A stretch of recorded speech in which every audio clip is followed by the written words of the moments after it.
The United Nations says 19,000 Muslims living in the Central African Republic are in imminent danger and should be relocated to safe towns in the north or outside the country. But as viewers and local report, some local authorities worry that further evacuations could deepen divisions and reinforce calls for a partition of that country. The CAR is a country divided. Muslims are separated from Christians.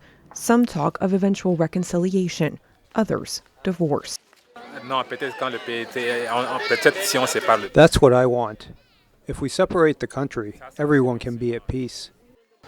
Bangui's PK-12 neighborhood. 2,000 Muslims are stuck along this small stretch of road. They can't risk going out. Trouble still makes its way in almost daily. Destroyed through that one thing, coming down here. It was a grenade lobbed by anti-Balaka militia just 2 days ago. 5 people were wounded. UN agencies are preparing to relocate the Muslims of PK-12 further north to towns that have agreed to accept them. Across town in PK-5, these trucks have been packed for weeks.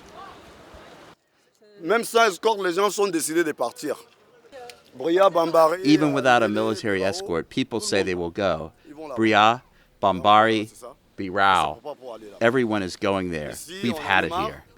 There are about 10,000 Muslims left in this neighborhood, confined to a 1-kilometer radius since December. We're in an open-air prison. We are held hostage. We want to go north where we'll be free. The government has asked the Muslims of PK-5 to stay. The Minister of Communication and Reconciliation came to Friday prayers at the Central Mosque. January and February saw much of the country's Muslim minority flee attacks in the south and the west. Militia were seeking revenge for abuses under the mostly Muslim Seleka rebels. Some Muslims went to Cameroon and Chad, others to towns in the north and the east, areas still under rebel control. The mass exodus saved lives. The government opposes more evacuations, but acknowledges it can't protect Muslims. International troops are overwhelmed and under-resourced. Some question whether they could fend off a separatist attempt by armed groups in the northeast.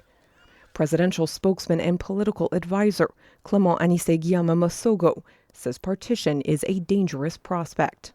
Je ne vous cache pas que nous, au niveau de la présidence de la République, nous avons quand même le sentiment que we feel there are Islamist extremist groups who are trying to seize upon this situation to further complicate this crisis. He says the president's position is clear. The country is indivisible. Many of the Muslims packing their bags in Bangui agree. They say they want to reconcile, that they will return when it is safe. But even so, calls for partition are there, amid the pleas for rescue. Anne Look, VOA News, Bangui.